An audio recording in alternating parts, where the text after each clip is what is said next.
کیا تم میرا ایک کام کر سکتے ہو؟ تمہارا کیا خیال ہے اب تک میں اس کے علاوہ کیا کر رہا ہوں؟ سالار نے پوچھا۔ دوسری طرف کچھ دیر خاموشی رہی، پھر اس نے کہا، کیا تم لاہور جا کر جلال سے مل سکتے ہو؟ سالار نے ایک لمحے کے لیے اپنی آنکھیں بند کیں۔ کس لیے؟ اسے امامہ کی آواز بہت بھاری لگ رہی تھی، یوں جیسے اسے فلو تھا، یا پھر اچانک اس کو خیال آیا کہ وہ یقیناً روتی رہی ہوگی۔ یہ اسی کا اثر تھا۔ تم میری طرف سے اس سے ریکویسٹ کرو کہ وہ مجھ سے شادی کر لے، ہمیشہ کے لیے نہیں تو کچھ دنوں کے لیے ہی۔ میں اس گھر سے نکلنا چاہتی ہوں، اور میں کسی کی مدد کے بغیر یہاں سے نہیں نکل سکتی۔ بس وہ مجھ سے نکاح کر لے۔ تمہارا تو اس سے فون پر رابطہ ہے، تو پھر تم یہ سب خود اس سے فون پر کیوں نہیں کہہ دیتی؟ سالار نے چپس کھاتے ہوئے بڑے اطمینان سے اسے مشورہ دیا۔ میں کہہ چکی ہوں۔ اسے امامہ کی آواز پہلے سے زیادہ بھرائی ہوئی لگی۔ ان کو اس نے انکار کر دیا ہے۔ Very sad. سالار نے افسوس کا اظہار کیا۔ تو یہ ون سائیڈڈ لو افیئر تھا؟ اس نے کچھ تجسس کے عالم میں پوچھا۔ نہیں۔ تو پھر اس نے انکار کیوں کر دیا؟ تم یہ جان کر کیا کرو گے؟ وہ کچھ چڑھ کر بولی۔ سالار نے ایک اور چپس اپنے منہ میں ڈالا۔ میرے وہاں جا کر اس سے بات کرنے سے کیا ہوگا؟ بہتر ہے تم ہی دوبارہ اس سے بات کر لو۔ وہ مجھ سے بات نہیں کر رہا، وہ فون نہیں اٹھاتا، ہاسپٹل میں بھی کوئی اسے فون پر نہیں بلا رہا۔ وہ جان بوجھ کر کترا رہا ہے، امامہ نے کہا۔ تو پھر تم اس کے پیچھے کیوں پڑی ہو؟ جانے دو اسے۔ وہ تم سے محبت نہیں کرتا۔ تم یہ سب کچھ نہیں سمجھ سکتے۔ تم صرف میری مدد کرو۔ ایک بار جا کر اسے میری صورتحال کے بارے میں بتاؤ۔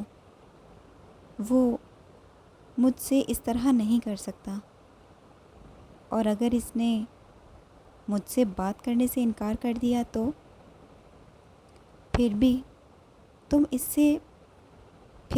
سے بات کرنا، شاید کوئی صورت نکل آئے، میرا مسئلہ حل ہو جائے۔ سالار کے چہرے پر ایک مسکراہٹ نمودار ہوئی۔ اسے امامہ کے حال پر ہنسی آ رہی تھی۔ فون بند کرنے کے بعد چپس کھاتے ہوئے بھی وہ اس سارے معاملے کے بارے میں سوچتا رہا۔ ہر گزرتے دن کے ساتھ وہ اس سارے معاملے میں زیادہ سے زیادہ انوالو ہوتا جا رہا تھا۔ یہ اسے اپنی زندگی کا سب سے بڑا ایڈونچر محسوس ہو رہا تھا۔ پہلے امامہ تک فون پہنچانا، اور اب جلال سے رابطہ۔ امامہ کا بوائے فرینڈ، اس نے چپس کھاتے ہوئے زیر لب دہرایا۔ امامہ نے اسے اس کے ہاسپٹل اور گھر کے تمام کوائف سے آگاہ کر دیا تھا، اور اب وہ سوچ رہا تھا کہ اسے جلال انصر سے مل کر کیا کہنا ہے۔ سالار نے اس شخص کو اوپر سے نیچے تک دیکھا، اور وہ خاصا مایوس ہوا تھا۔ سامنے کھڑا لڑکا بڑی عام سی شکل و صورت کا تھا۔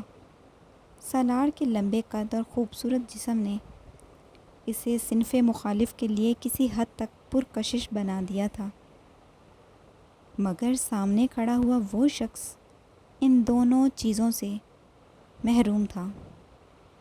وہ نارمل قد و قامت کا مالک تھا۔ اس کے چہرے پر داڑھی نہ ہوتی تو وہ پھر بھی قدرے بہتر نظر آتا۔ سالار سکندر کو جلال انصر سے مل کر مایوسی ہوئی تھی۔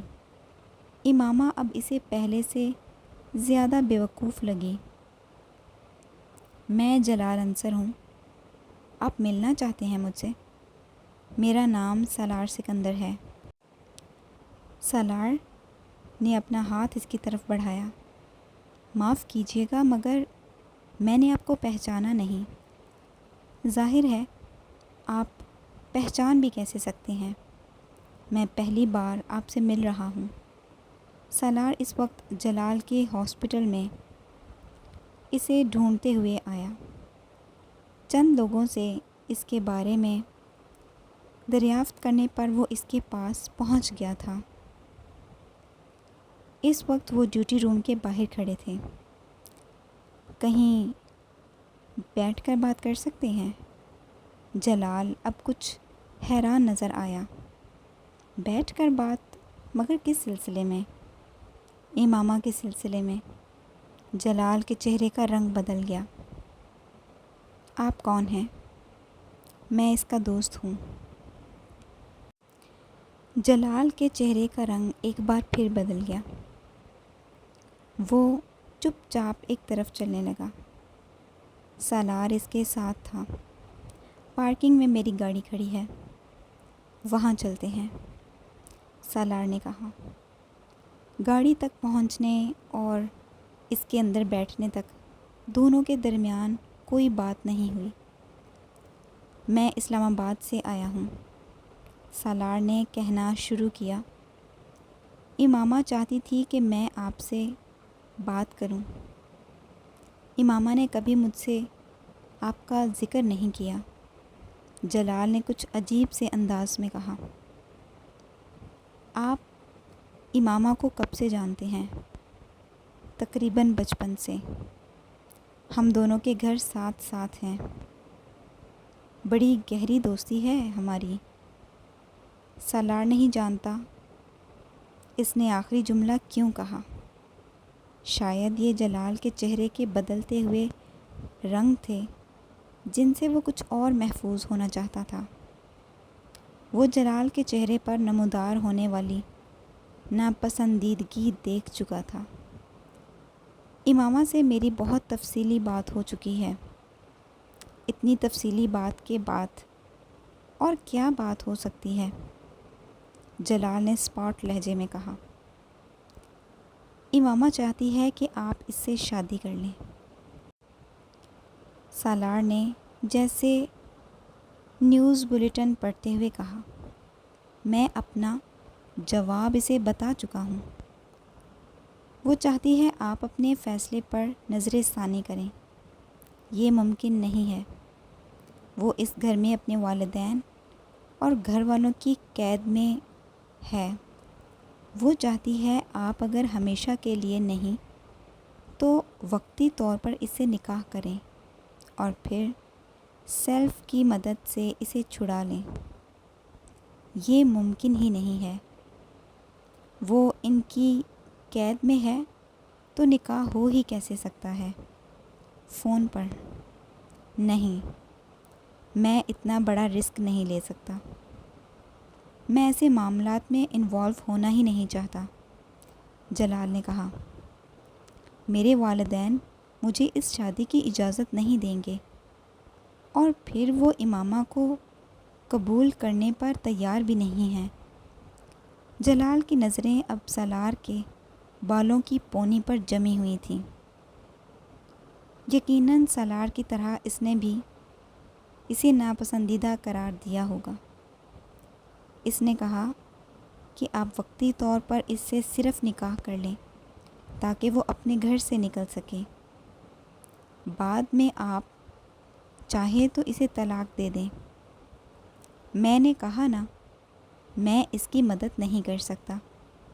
اور پھر اس طرح کے معاملات آپ خود اس سے شادی کیوں نہیں کر لیتے؟ اگر وقتی شادی کی بات ہے تو آپ کر لیں۔ آخر آپ اس کے دوست ہیں، جلال نے کچھ چبھتے ہوئے انداز میں سالار سے کہا۔ آپ اسلام آباد سے لاہور اس کی مدد کے لیے آ سکتے ہیں تو پھر یہ کام بھی تو کر سکتے ہیں۔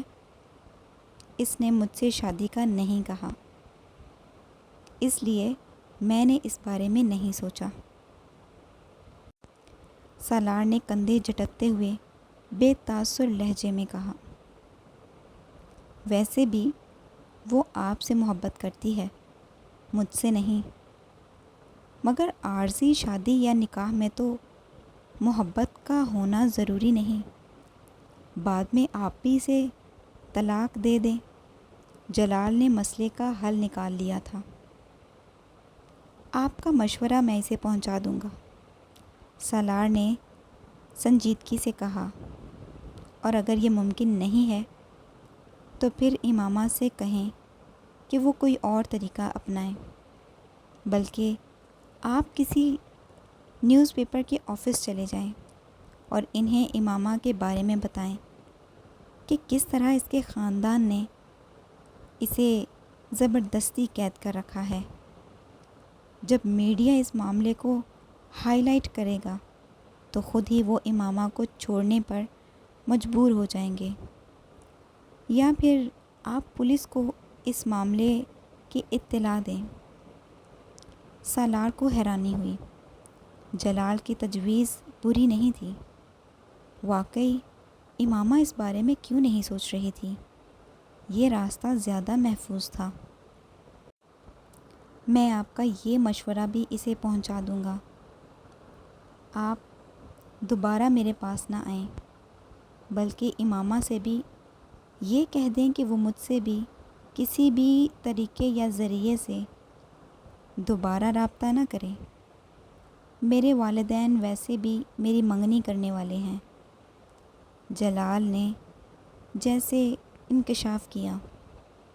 ٹھیک ہے، میں یہ ساری باتیں اس تک پہنچا دوں گا، سالار نے لاپرواہی سے کہا۔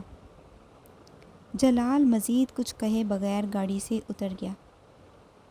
اگر امامہ کو یہ توقع تھی کہ سالار جلال کو اس سے شادی کرنے کے لیے قائل کر لے گا تو یہ اس کی سب سے بڑی بھول تھی۔ وہ امامہ سے کوئی ہمدردی رکھتا تھا ہی نہیں، کسی خوف خدا کے تحت اس سارے معاملے میں کودا تھا۔ اس کے لیے سب کچھ ایک ایڈونچر تھا، اور ایڈونچر میں یقیناً جلال سے امامہ کی شادی شامل نہیں تھی۔ اگر جلال سے اس کی شادی کے لیے دلائل دینے بھی پڑتے تو وہ کیا دیتا؟ اس کے پاس صرف ایک دلیل کے علاوہ اور کوئی دلیل نہیں تھی کہ جلال اور امامہ ایک دوسرے سے محبت کرتے تھے، اور یہ وہ دلیل تھی جسے جلال پہلے ہی رد کر چکا تھا۔ وہ مذہبی یا اخلاقی حوالوں سے قائل نہیں کر سکتا تھا، کیونکہ وہ خود ان دونوں چیزوں سے نابلد تھا۔ مذہب اور اخلاقیات سے اس کا دور دور سے بھی کوئی واسطہ نہیں تھا، اور سب سے بڑی بات یہ تھی کہ آخر وہ امامہ کے لیے ایک دوسرے آدمی سے اتنی لمبی بحث کرتا کیوں؟ وہ بھی ایسا آدمی جسے دیکھتے ہی اس نے ناپسند کر دیا تھا۔ اور یہ تمام وہ باتیں تھیں جو وہ اسلام آباد سے لاہور آتے ہوئے سوچ رہا تھا۔ وہ آیا اس لیے تھا کیونکہ وہ جلال سے ملنا چاہتا تھا اور دیکھنا چاہتا تھا کہ امامہ کے پیغام پر اس کا رد عمل کیا رہتا تھا۔ اس نے امامہ کا پیغام اسی کے لفظوں میں کسی اضافے یا ترمیم کے بغیر پہنچایا تھا، اور اب وہ جلال کا جواب لے کر واپس جا رہا تھا اور خاصا محفوظ ہو رہا تھا۔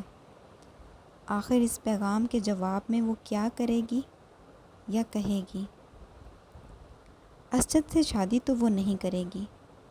جلال اس سے شادی کرنے پر تیار نہیں، گھر سے وہ نکل نہیں سکتی۔ کوئی اور ایسا آدمی نہیں جو اس کی مدد کے لیے آ سکے۔ پھر آخر وہ آگے کیا کرے گی؟ عام طور پر لڑکیاں ان حالات میں خودکشی کرتی ہیں۔ اوہ لیں، وہ یقیناً اب مجھ سے زہر یا ریوالور پہنچانے کی خواہش کرے گی۔